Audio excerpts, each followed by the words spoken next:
Olá, hoje a gente está aqui com o engenheiro Rogers Farias, né, que já foi professor da antiga Escola Técnica Federal e também professor ali do Cefet, né, nos inícios dos anos 2000.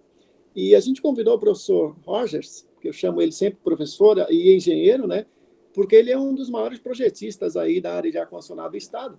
Eu gostaria que ele se apresentasse um pouquinho e comentasse qual a visão dele, o que ele pensa sobre essa relação do ar-condicionado com a Covid-19, o que ele tem pensado a esse respeito no meio dessa pandemia. Bem, boa noite. É um prazer estar com vocês. Como meu amigo professor Jesué apresentou, eu tive a felicidade de ser um dos fundadores do curso de refrigeração e ar-condicionado da Escola Técnica e trago muito boas lembranças e muitos bons anos de trabalho ali. Desenvolvi o meu trabalho todo ao longo desses anos, mais de 30 anos ligado aos sistemas de climatização, ventilação, exaustão. E como todos vocês, tenho observado com muito cuidado essa questão agora da discussão dos sistemas de climatização e da Covid-19. Em primeiro lugar, é preciso que nós, da área de climatização, elenquemos alguns assuntos que esclareçam a população em geral e mostrando que, afinal de contas, o ar-condicionado não é o inimigo número um. Em geral, quando pega fogo em algum lugar, todo mundo culpa primeiro o ar-condicionado explodiu, e esse tipo de coisas que a falta de conhecimento leva a um entendimento errado da nossa área. Diretamente ligado ao que acontecerá com nossos sistemas de climatização pós-Covid-19, nós precisamos nos preocupar com algumas coisas que foram deixadas de lado ao longo do tempo por profissionais, não gostaria de dizer ruins, mas por profissionais não tão experientes, e os sistemas de climatização se transformaram em possíveis vetores de propagação de diversas enfermidades, não só o Covid-19, mas uma série de enfermidades que são propagadas pelo ar. Em primeiro lugar, para que a gente possa evitar que os sistemas de climatização se transformem em aliados da saúde, o primeiro ponto que se precisa considerar é a questão da umidade relativa. Se for pesquisado a respeito dos níveis de contaminação de diversos patógenos com relação à umidade relativa, nós vamos ver que diversos patógenos eles não se propagam ou se propagam muito menos quando a umidade relativa está controlada entre 40% e 60%. A curva, se vocês olharem uma curva, pesquisem até no site da Brava, tem uma curva muito interessante disso. A curva ela é muito baixa exatamente nesse ponto. Quando a umidade é muito reduzida, abaixo de 40%, os níveis de contaminação de patógenos são muito mais elevados e quando é a 60%, isso se repete. Então, o primeiro ponto em sistemas de climatização importantes a serem considerados é a questão da umidade relativa. E não é preciso dizer que uma grande maioria dos sistemas comercializados hoje, notadamente aqueles para conforto, não se preocupam com a umidade relativa. Esse é um ponto que é bastante importante, principalmente em regiões como a nossa, aqui de Santa Catarina, onde nós temos umidade relativa alta, assim quase que o ano inteiro. Outro ponto que eu acho que tem que ser bastante relevante são a questão da normalização. Existe normalização para os sistemas de climatização. O fato é que as normas não são fiscalizadas. Isso é um grande problema. Os projetistas têm condições de seguir as suas normas, as normas estabelecidas para o país. No entanto, nem sempre, como vocês sabem, elas são adotadas e seguidas. Se um projeto de climatização for feito com base na norma e se houvesse uma fiscalização, como há em alguns estados, por exemplo, o Rio de Janeiro, ele tem um departamento da Prefeitura do Rio de Janeiro que ela precisa dar um alvará de funcionamento para sistemas de climatização. Ele é fiscalizado por um engenheiro da prefeitura. Fato que não acontece nos nossos estados aqui. Qualquer pessoa pode botar qualquer sistema de climatização e ele não vai ser vistoriado, as normas não podem ser seguidas ou não, e isso vira uma verdadeira bagunça no setor. Terceiro ponto que a gente precisa levar em conta é a questão importantíssima da renovação de ar. Esse tema é bastante comentado, eu acho que seria até uma repetição falar dele, mas ele é um tema importante. Nós sabemos, na nossa vida social comum, nós entramos, por exemplo, numa clínica, num hospital, num shopping center, em vários locais que você vai, lojas comerciais, e sequer tem sistema de renovação. Não estou falando nem dos volumes necessários indicados pelas normas. Eu estou falando da existência de sistemas de ventilação. Normalmente, são ambientes que são climatizados com splits, eles não têm zero de renovação de ar. O ar fica recirculando no ambiente, conduzindo patógenos ao longo de todo o tempo que o sistema está ligado. Quem tem, por exemplo, filhos pequenos principalmente, sabe que uma sala de espera de um médico pediatra é um local de muita contaminação, porque normalmente tem várias crianças doentes ali, com doenças transmissíveis pelo ar, comprovadamente, num ambiente onde tem um ou dois splits e está todo mundo respirando o mesmo ar recirculado. Então, são problemas, eu diria até culturais, da nossa sociedade. Então, renovação nos volumes adequados é muito necessário. Mas também não basta só fazer a ventilação. Ela precisa ser direcional. Não basta jogar o ar em qualquer lugar. Se você vai ventilar um espaço com o objetivo de que esse espaço seja higienizado, você precisa criar um fluxo de limpeza dentro desse lugar.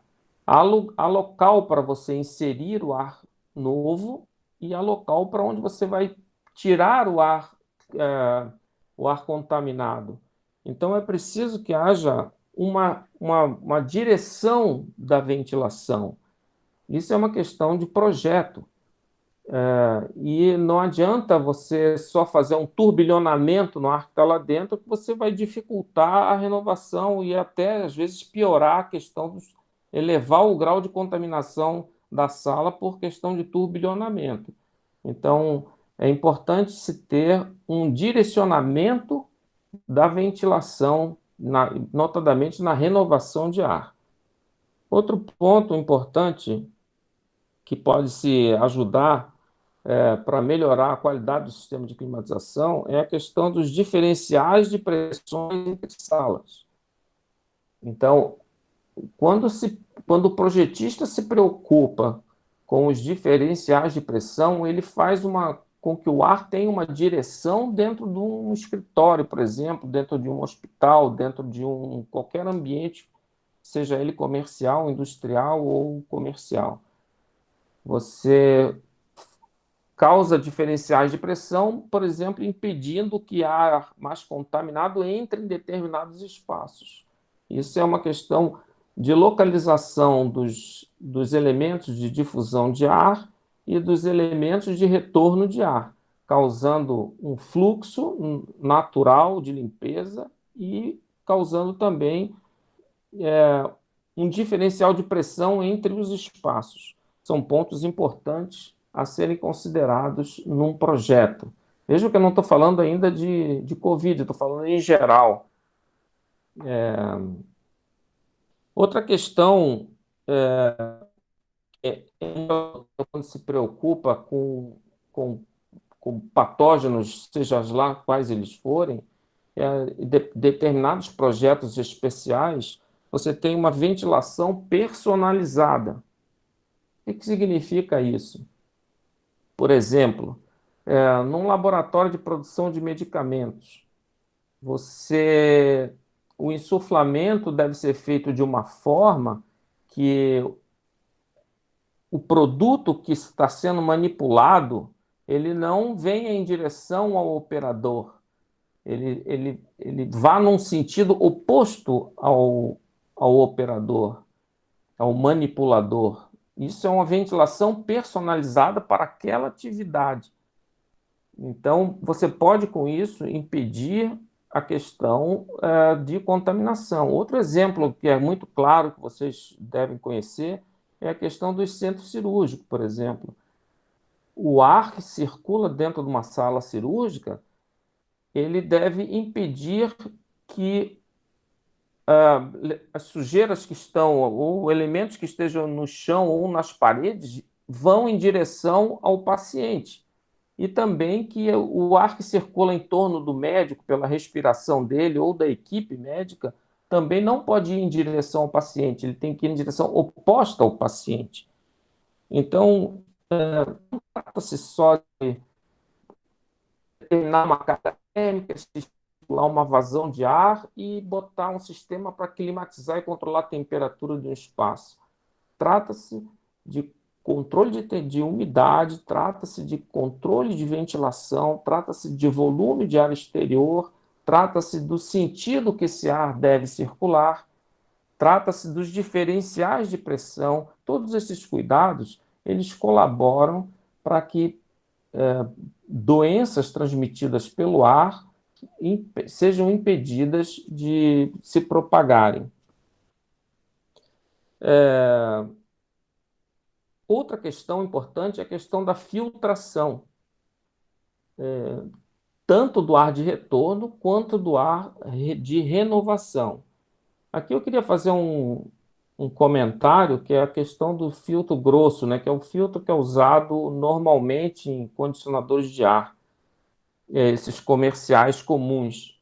Não é nem o filtro de split, o de split é pior ainda, ou menos permeável. Os filtros grossos, eles estão protegendo o equipamento e não as pessoas. As partículas que eles detêm são partículas grandes. Estão detendo mosquito, poeira grossa que está no ambiente. Não, o resto passa todo por esse filtro.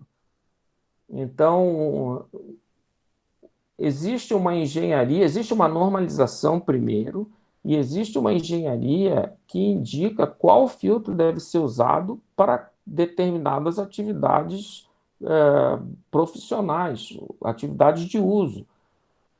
E a filtração, ela é capaz de reter muitos patógenos. Se chega ao ponto de chegar nos filtros absolutos, e tem até vírus. Mas vejam bem, qualquer sistema de ar-condicionado, por mais evoluído que ele seja, por mais moderno e tecnológico que ele seja, ele não vai impedir a contaminação direta entre usuários. Então, você pode estar num ambiente com um sistema de ar-condicionado ultra eficiente, moderno, e todas as tecnologias aplicadas, mas se um ocupante estiver contaminado ao lado de outro, é possível que haja essa contaminação entre eles.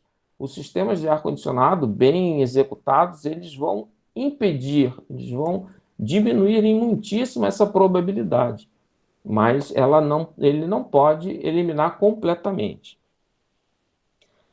Modernamente, o que tem se usado a nível de proteção é o uso de lâmpadas ultravioleta. e também da injeção de peróxido de hidrogênio. Vou tentar compartilhar um slide com vocês para mostrar a questão das lâmpadas UV.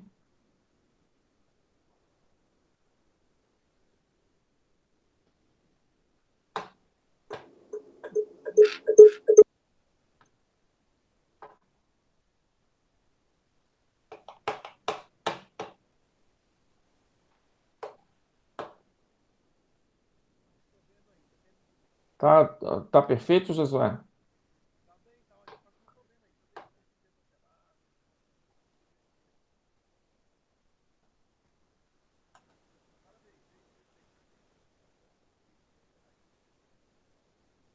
Alô?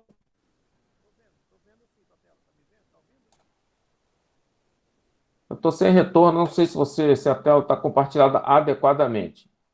Tá bem, então vamos lá. Eu representei aqui um sistema de climatização comum, uma máquina embutida, um retorno e um insuflamento.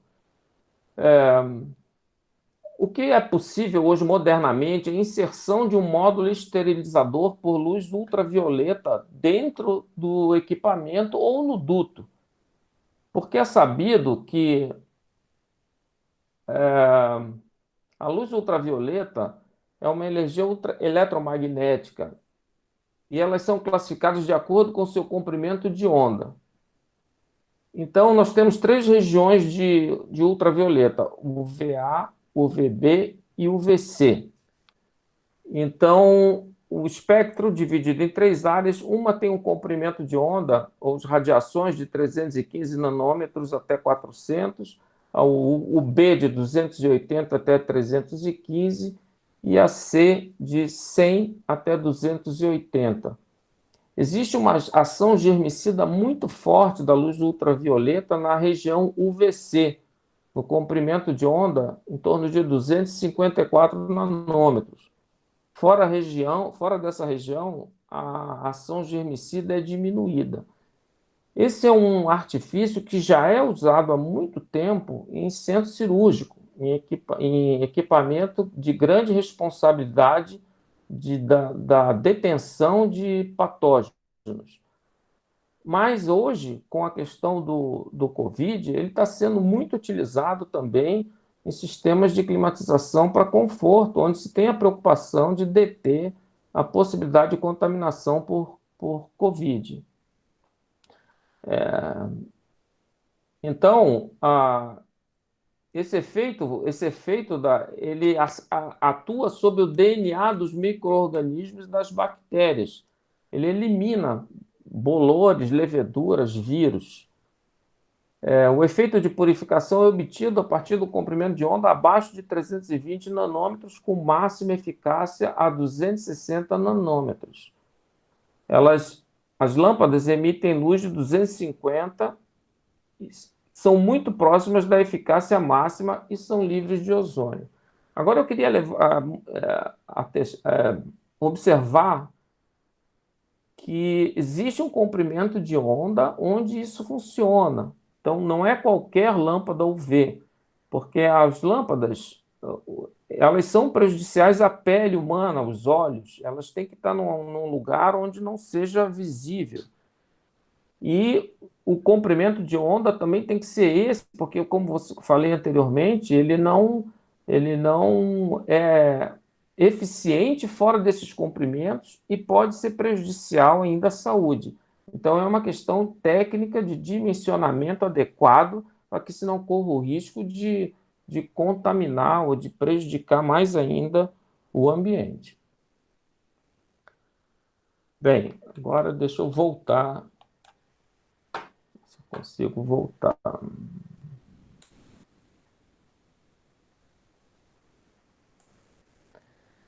Então, o último ponto que eu gostaria de chamar a atenção é a necessidade do PMOC. Não adianta você também fazer um sistema de climatização, por mais moderno que ele seja, e se ele não sofrer manutenção adequada. Hoje mesmo eu visitei um cliente nosso que que tem um sistema muito eficiente, muito grande, caríssimo até, por sinal, mas ele deixou o sistema 8 anos sem climatização, sem manutenção, sem plano de manutenção. É claro que o sistema tá jogado fora. Um sistema que deveria funcionar há 15, 20 anos, em 8 anos, ele está destruído, contaminado. Então, o investimento que não foi pequeno foi todo perdido por uma questão de manutenção. A nossa experiência nesse ramo, ao longo dos anos, tem demonstrado experiências muito tristes em relação ao sistema de climatização, notadamente nas questões hospitalares. Na questão hospitalar, existem alguns locais em que você não acredita naquilo que está acontecendo. Tem salas cirúrgicas hoje ainda funcionando com um aparelho de janela, com filtro grosso, sem manutenção. Então, repito, não sei se é uma questão, talvez, um pouco cultural, eu acho, porque nós não temos o costume de fazer a cobrança das coisas erradas que a gente vê. Então, a partir do momento que a gente tem uma nova consciência sobre aquilo que é certo e que é errado, aquilo que a gente merece que seja feito pela nossa saúde e que a gente consiga cobrar as autoridades, os órgãos de fiscalização, nós vamos ter um ambiente muito melhor para a gente. Era isso, pessoal, e a gente está disponível a qualquer momento para vocês. Josué tem o nosso contato e qualquer coisa estamos à disposição. Um abraço, foi um prazer estar com vocês.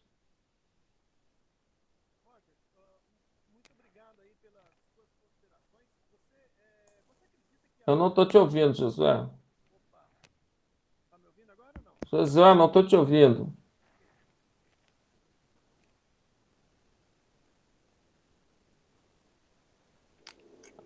Agora sim. Peraí. Então, engenheiro Rogers, muito obrigado aí pelas suas considerações. Está me ouvindo agora, né? Agora sim. Obrigado.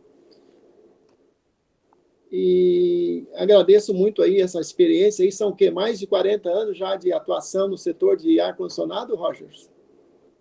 Por aí, mais ou menos. Acho que uns 35, 38 anos, por aí. Você esqueceu aí de apresentar esse currículo formidável, né? Aí da sua trajetória, né? É verdade. Por que você começou? Eu posso fazer algumas perguntas aí, Claro, mais diretas? claro, claro. O que te levou a trabalhar aí com a área de ar-condicionado? Porque você é formado em engenheiro mecânico na UFSC, é isso? Engenheiro Formou mecânico quando? na UFSC, Formou em que ano, Rogers? Eu me formei em 80, 1980. 1980. Perfeito. Eu comecei como desenhista, na verdade, numa empresa de ar-condicionado que ainda existe hoje, que se chama Clemar Engenharia. Antigamente se chamava Clemar Ar-Condicionado. Eu era um menino do curso secundário ainda e fui contratado como desenhista. Eu sempre tive o sonho de ser engenheiro mecânico, mas até naquela ocasião eu não sabia que a engenharia mecânica abre um leque de opções para se trabalhar gigantesco. Você pode ser praticamente qualquer coisa se você for engenheiro mecânico. E comecei a trabalhar na Clemar como desenhista e ali eu fui aprendendo. Foi a minha escola durante alguns anos que fiquei trabalhando naquela empresa. E depois dali, por incrível que pareça, eu nunca deixei de trabalhar com ar-condicionado. Entrei na escola técnica, fui professor por mais de 12, 15 anos, atuando também na área da mecânica em si, depois especificamente na área de climatização, e sempre tive uma empresa. A partir de um certo momento, eu criei a minha empresa, e aí até hoje presto projeto, consultoria, assessoria nessas questões levadas a esse ponto. Hoje, até notadamente, eu também tenho uma empresa instaladora, então eu tenho duas empresas. Então eu posso fornecer o pacote completo hoje, desde o estudo até a entrega da obra completa. Normalmente a gente trabalha com médio e grande porte. Que legal ouvir essa história. Dizer que você deu aula para o nosso grande professor Joaquim Manuel Gonçalves É esses, verdade, é esses dias, verdade. que eu considero uma das pessoas que mais entende da área de refrigeração, né, no nosso Sim, estado, né? São também aí quase 35 anos de trabalho nessa área, o professor Joaquim, que é uma referência lá isso, no campus. isso. Esses dias ele mostrou um projeto para nós, de projeto Sim, de câmara fria, que você ensinou a fazer, uma sim, disciplina de projetos, em sim. 86. É. Você sabe que o Então, Joaquim sempre muito foi um bom legal. aluno, né? Sim, Ele continua é, sendo uma pessoa formidável, ele né, é, extremamente ele é competente. fantástico. É. Ele é fantástico. E, Aliás, a escola técnica ela tem transformado ou criado profissionais de excelente estirpe nesse mercado. que legal. E é muito assim gratificante saber que eu tenha trabalhado contigo, né? Você deu aula lá como substituto por um período. Não, nós tentamos até segurar, mas você é uma pessoa que tem essa mente empreendedora, né? Você é Sim, uma pessoa livre, né? E trabalha como projetista há tanto tempo. Mas para nós foi um prazer, uma satisfação ter trabalhado contigo aí pelo menos por 1 ou 2 anos ali na década de em 2000 e pouco, né? 2005, 2000 acho. é. É por aí, né? Eu gostei muito e sabe que eu tenho saudade ainda desse ponto e sempre estou à disposição. Se precisarem de mim Tá para dar uma sempre palestra, convidado. para dar uma Tá aula, sempre, está sempre convidado. Assim, se você quiser voltar a ser professor substituto para contribuir aí, compartilhar esse conhecimento todo, sempre será bem-vindo aí, né, para participar ali dos nossos processos, né? muito E, obrigado. Roger, a gente falo isso porque assim a gente está vivendo esse momento, né? E a gente tem essa expectativa que depois a gente vai ter o novo normal e que provavelmente algumas mudanças vão acontecer. Né? Evidentemente que, como você bem explicou, né? O ar-condicionado ele pode ser a solução. Aliás, a gente estava vendo agora um webinar agora há pouco, né, que lá na Sim, Tailândia, né, você deixou o aparelho de ar-condicionado desligado por 2 meses e acabou enchendo de bolor, né, porque você não tem controle de sim, ar. Então, você precisa do ar-condicionado e ele traz, se bem instalado, um bom projeto e boa manutenção, ele traz uma grande contribuição, né, para o conforto e para o sim, desempenho das pessoas, né. Mas as pessoas muitas vezes não fazem um bom projeto e nesse é o teu ponto forte, né, projeto principalmente, sempre foi sim, isso, né, para a qualidade, e muitas vezes não fazem uma boa instalação e quando quem dirá uma boa manutenção, que é o PMOC, né? Então, você tem aí essa tríade, né? Projeto, sim. instalação e manutenção, que se não Precisam forem bem acontecer feitas, simultâneamente. exatamente. Aí eu pergunto para você, você acha que depois dessa pandemia vai acontecer mudança em relação principalmente às taxas de ar de renovação? Por exemplo, o split. A gente vê 90% das instalações são splits hoje, ou o VRF ou o split, o multisplit, né? Que ganhou lugar dos splitões, dos selfies, e em alguns lugares o VRF substitui até a água gelada, né? Pela questão de Sim, competitividade. Agora, sim. são sistemas muitas vezes instalados aí sem ar de renovação. Você acha que a gente vai ter uma cobrança mais efetiva para isso, que vai ter mudança de norma para isso?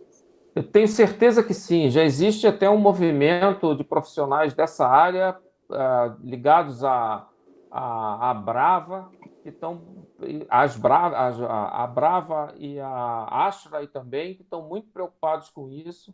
Acho que os órgãos governamentais vão passar a fiscalizar e vai ser necessário e vai ser fiscalizado e é muito importante. E o mais importante de tudo é que com essa pandemia, a pessoa que não é ligada à área, ela aprendeu a necessidade da ventilação. A pessoa comum, ela também sabe que ela precisa fazer uma ventilação do seu sistema. Então, isso vai ajudar a que o processo se execute. Hoje, por exemplo, tem um cliente que são advogados, dentistas, médicos, que eles já querem o sistema de renovação de ar. Eles perguntam pelo sistema de renovação de ar. Fato que até então não acontecia. Então, acredito que sim, haverá uma mudança muito forte nesse sentido. Eu acredito que sim, espero que a gente tenha essa mudança, né? efetiva aí nos próximos meses, né? Você hoje, quando você vai para um ambiente que está climatizado, porque você é projetista, né? Esse grande projetista, mas você é cliente muitas vezes de loja, vai Sim. na farmácia, às vezes vai no mercado, tal. Você se sente seguro nesses ambientes hoje, considerando o teu conhecimento, Rogers? Não, não me sinto. Não me sinto seguro. Tem ambientes, como eu te falei, por exemplo, um lugar que eu não gosto de ir como pessoa são hospitais, por exemplo, porque eu conheço os bastidores dos hospitais. Então, é muito fácil você ser contaminado num hospital, porque os sistemas de climatização que eles têm hoje, primeiro, são obsoletos, que os públicos, notadamente, porque eles não têm dinheiro para manutenção, não fazem manutenção, e é uma coisa assim muito ruim. E ao longo do tempo, a gente sabe que um equipamento de climatização ele pode ser uma fonte de contaminação porque ele contém filtros, às vezes, que se transformam em colônias de fungos e bactérias e bandejas de condensação que estão com água parada ali há, sei lá, anos, criando outras colônias. Então é perigoso isso. Eu não me sinto bem em alguns locais eu até evito ir. Mas eu acho que isso está mudando, sabe? Não é assim. A gente não pode desanimar com as coisas. Nós, como profissionais da área, nós temos que voltar e uma coisa que eu falei quando eu estava fazendo a apresentação, nós precisamos aprender a reclamar. Nós precisamos de exercer o nosso direito de chegar lá no Ministério Público e denunciar. Está errado, gente. Isso é uma coisa que os americanos, os europeus fazem normalmente. Então, a partir do momento que a gente denuncia, que a gente cobre a eficiência e o profissionalismo, isso vai mudar. Enquanto a gente aceitar que os lugares, por exemplo, que você vai levar seu filho numa clínica e lá tem um split, isso não vai mudar nunca, porque as pessoas vão investir o menos possível para ter o maior lucro. Então, é uma coisa que nós temos que participar como cidadãos para acelerar essa mudança. Engenheiro Rocha, só uma pergunta. Só para complementar a tua fala, eu estava esses dias, fui numa farmácia, né? E farmácia é um local que você vai quando você geralmente está precisando comprar algum remédio, né? Sim, perfeito. Nesse caso, aí você vê lá um split e aí você tem que percorrer, às vezes, 20 metros para dentro da farmácia para ser atendido. É Né? Ou seja, verdade. estamos num tempo de Covid, aí você está lá num ambiente que você sabe que entra um monte de gente que pode estar doente, e aí É você tem que, verdade. ao invés de eles colocarem o balcão de atendimento bem na frente ali, né, para ficar perto da porta, né, Sim, eles colocam lá na frente, a gente tem que andar. Então, só para você ver que a gente, assim, essas situações são corriqueiras na nossa são volta, né? corriqueiras. E outra preocupação também, assim, como a maioria das instalações são splits, você acha que dá para consertar? Por exemplo, eu sei que tem alguns kits de ventilação que você pode instalar, por exemplo, na sua casa, né? Que é uma ventilação com um filtrozinho ali. Você acha que dá para ter solução com esses sistemas que nós temos hoje? Para corrigir um pouco a falta de renovação na nossa casa e nessas clínicas ou mesmo na farmácia? Essa é uma boa pergunta. O que é comum? O comum é que, por exemplo, vamos pegar o teu exemplo de uma farmácia. O farmacêutico vai abrir uma farmácia, ele contrata aquele instalador de split mais barato que ele encontrar no mercado. Então, o instalador vai chegar lá, vai olhar para a farmácia dele, vai pegar a área, vai dividir por 20 e vai botar lá X BTU. Se você pegar esse sistema e introduzir um sistema de renovação de ar, significa que você vai estar pegando ar quente da rua e jogando lá para dentro. Isso vai impactar diretamente na carga térmica dele.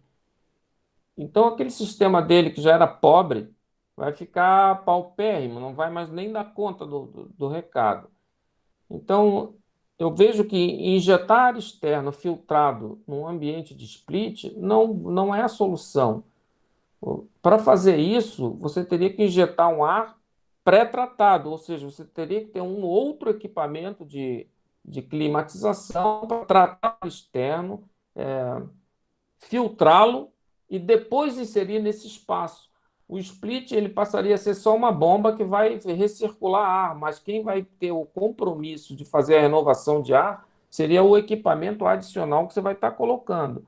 E um exaustor na outra ponta para fazer a exaustão desse volume de ar que você está inserindo na outra ponta lá, causando um fluxo de ar dentro do ambiente. Isso, claro, impacta em custo.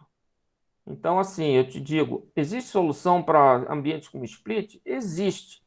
É uma solução barata? Não. É uma solução cara, mas existe. É possível se fazer.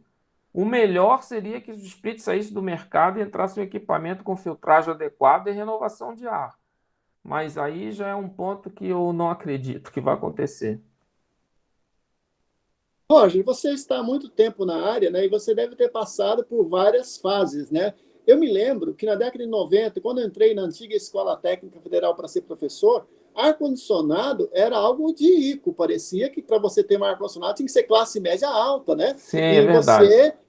split não existia praticamente no Brasil. Tinha alguns os splitões já da Carrier, eu lembro disso, né? Que eram para adotar. Mas esse split, ele só surgiu no Brasil quando o governo Collor de Mello ele fez aquela abertura, né, da economia na década de 90, lembra disso? Sim, E lembro. aí começou a importação. Então, a partir da década de 90, houve um crescimento muito grande dos splits. E com a China produzindo em grande quantidade, produzindo em massa, o que a gente viu foi um barateamento muito grande dos splits, né? Que vendidos em 12 vezes nas lojas de material de construção no crédito, né?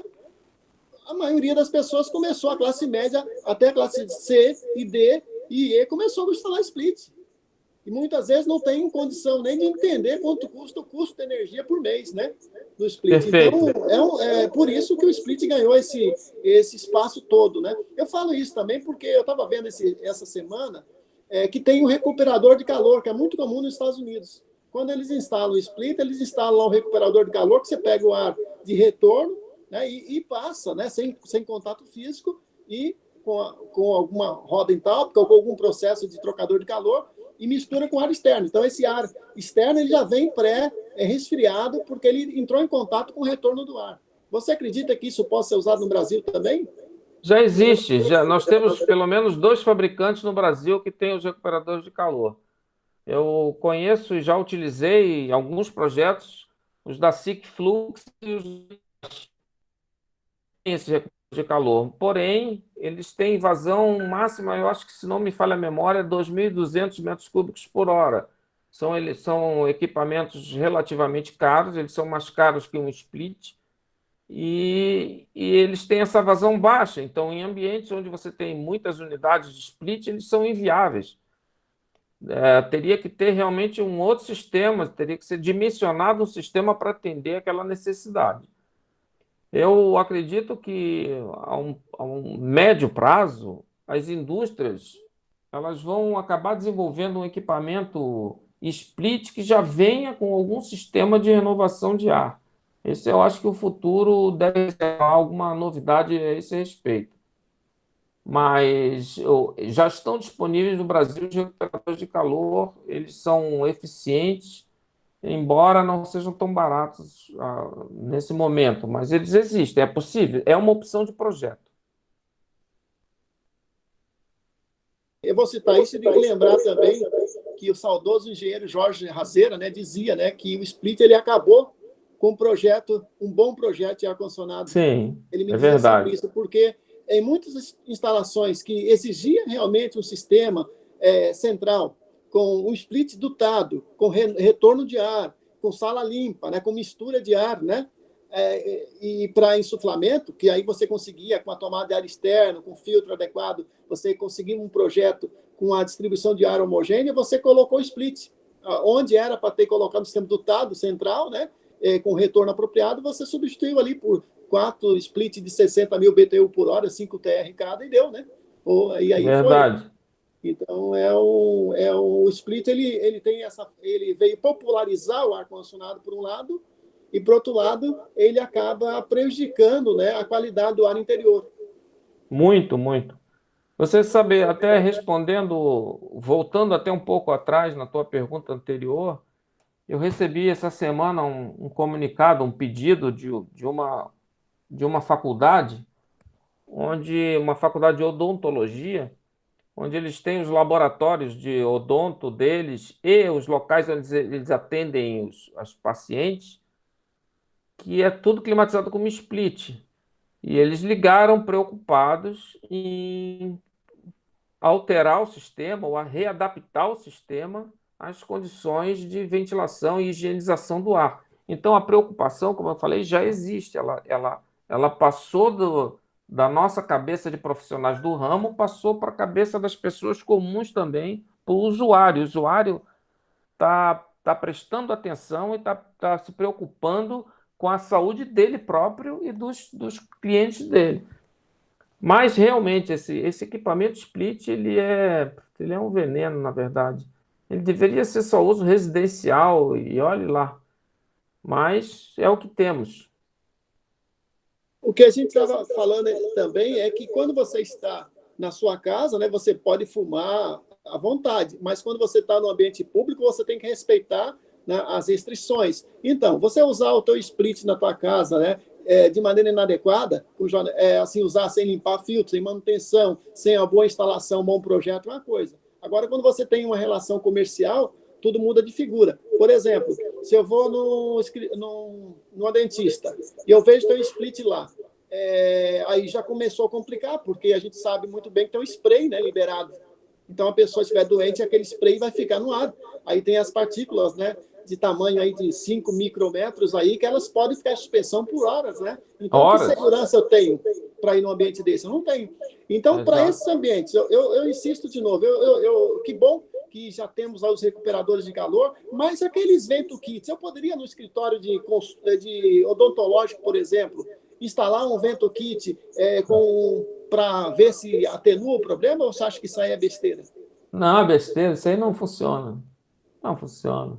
VentoKit não funciona, é vazão muito baixa. E a questão não é só aquilo que eu falei antes, não é só extrair o ar, é onde extrair o ar, qual a quantidade de extração que você vai ter que fazer, e quanto você vai colocar de ar no lugar. Você tem que fazer uma renovação de ar. Renovar, introduzir uma quantidade e tirar uma quantidade. Só assim você consegue fazer uma renovação. VentoKit é para tirar odores, e mesmo assim ele não é eficiente para isso.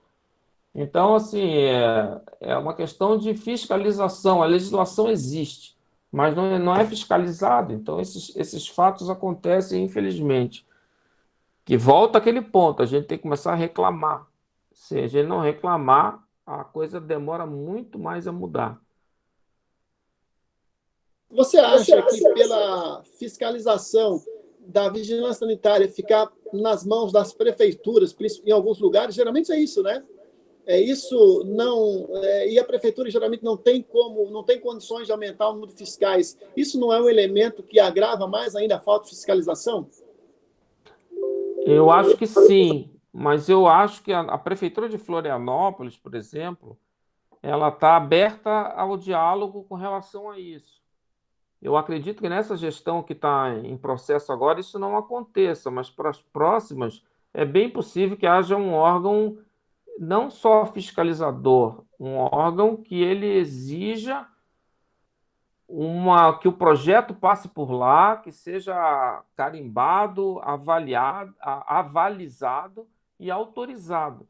Só assim ele poderá ser instalado. Então, para se conseguir um ABITS, por exemplo, um dos documentos vai ser a autorização do fiscal dos sistemas mecânicos, que são exaustão, ventilação, ar-condicionado, elevador, e tudo isso precisa ser autorizado pelo órgão fiscalizador. Sairia, no caso da mão da vigilância sanitária, e entraria num órgão específico para instalações mecânicas. Aí sim, eu acho que a coisa funcionaria melhor, porque não, o usuário, o cliente, ele não vai esperar que o fiscal bata na porta dele. Ele vai ser obrigado a ir lá no fiscal e apresentar o seu projeto para que ele possa ser autorizado, que é o que acontece na Europa, que acontece nos Estados Unidos. Então, isso é um caminho que a gente tem que seguir para isso. os nossos legisladores para que eles possam realmente implantar esse sistema. E não é novidade alguma, porque já tem estados que têm. Finalizando, então, aí, praticamente a última pergunta aqui. Você acha que... eu vejo aí na internet que estão vendendo essas lâmpadas UV, essas da China, como se fosse solução. O que você acha disso? Porque eu sei que a ultravioleta ela pode ser usada ali quando na comprimento anda correto, para hospitais, para higienização, está sendo usado até para carro, para veículo. Mas adianta comprar essas lâmpadas chinesas que estão sendo vendidas por aí como solução, Rogers? Não é um risco, né? É o mesmo que comprar uma vacina chinesa ou qualquer outro medicamento. Ele vai vir numa dosagem errada e pode ser muito prejudicial. E ainda mais a radiação ultravioleta, ela pode prejudicar muito olhos e pele. Ela é cancerígena, vocês sabem disso. Então, é um risco muito grande. Eu não gostaria de correr esse risco e não recomendaria a ninguém a correr esse risco de comprar esses produtos fora. Você, quem tem problema, por exemplo, de pressão alta, não vai querer tomar um remédio que você não sabe nem onde é que foi feito. Você vai morrer. Então, isso pode acontecer com essas lâmpadas assim que não são certificadas. E existe também, as lâmpadas, elas têm vida útil. Então, precisa ter um dimensionamento, um cálculo, para que você possa usar a quantidade correta. A lâmpada tem que ter 10 centímetros, 5, 1, 50. Quantas lâmpadas vão ser? 10, 3, 5? Então, um engenheiro precisa calcular isso para aplicar adequadamente. Não cair na lábia do comerciante que vai te vender uma lâmpada qualquer lá e dizendo que ela é bactericida. É difícil isso, né? É um problema, de novo, de legislação e de fiscalização, que isso permite que essas coisas aconteçam que não deveria. Para finalizar a nossa conversa, engenheiro Rogers, se você quer fazer suas considerações finais, primeiro já agradecendo aí, né, a sua paciência, né, eu sei que você trabalhou já o dia inteiro aí, está aí nos dando essa, contribuindo aí com a área. Eu vou passar esse vídeo para os nossos estudantes aqui do IFSC, né, vou disponibilizar ali, depois eu mando o link para você também. E eu vou Ótimo. conversar também com outros profissionais da área também, né, eu vou falar ali com o engenheiro Emiliano Rocha, que é o colega seu também ali, com o Sim, engenheiro Ricardo Xerém, com o ótimo. Maurício Natti, né? E aí eu vou falar com o George, sobre o PMOC também. Eu vou tentar fazer uma série de entrevistas e disponibilizar para ver se a gente contribui, né? Para acabar com essas, vamos dizer, essas crendices populares em relação ao ar-condicionado. A gente Perfeito. precisa realmente trazer informação consistente, né? Assim como a Braba está fazendo aí a Ashrai está fazendo aí com as suas lives e webinars que estão fazendo aí praticamente toda semana, né? Então, Tá algumas certo. suas considerações finais aí para os nossos estudantes aí do IFSC. É um prazer estar com vocês. Eu quero agradecer a atenção de vocês e dizer que a área que vocês estão empenhados, que é a área de sistemas de climatização, controle e monitoração da qualidade do ar, ela é uma área muito promissora, muito promissora.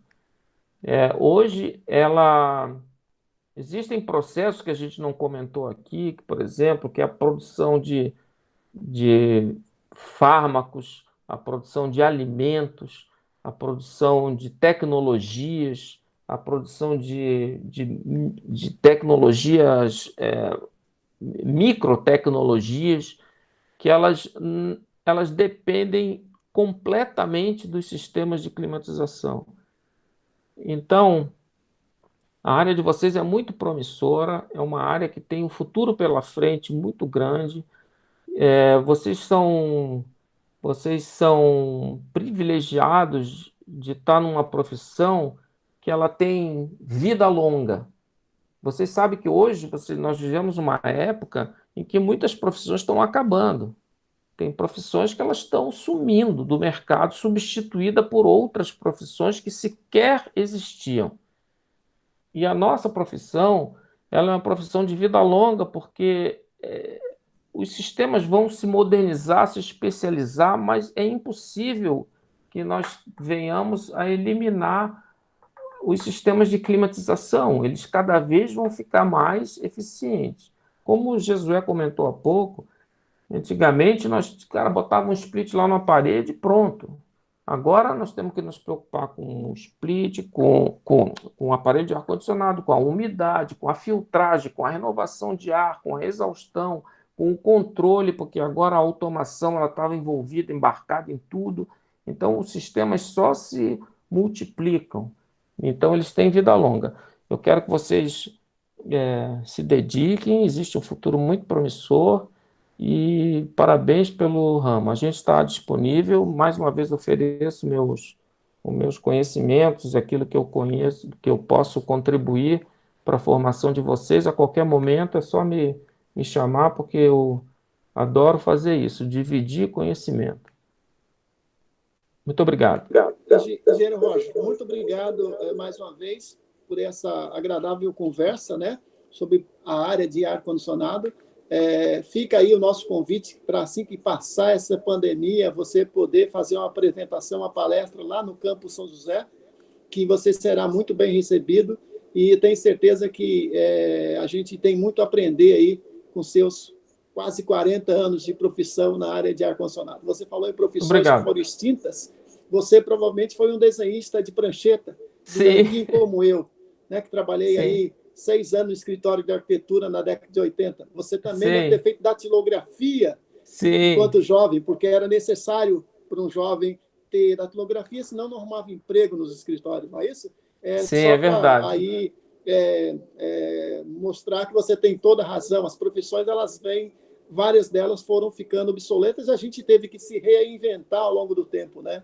É verdade. Parabéns aí pela essa brilhante carreira, muito obrigado. A gente só tem a agradecer aí em nome do IFSC, tá bom? A gente segue por aqui e a gente vai mandar para ti esse vídeo e, se você puder, você dá uma olhada depois, se quiser fazer algum comentário, fica à vontade, tá bom? Eu gostaria de receber os links também. E quero parabenizar você, Jesué. Você é uma pessoa que eu respeito tanto pessoalmente como profissionalmente, e eu acho que o IFSC está em boas mãos com a tua participação e com o teu empenho.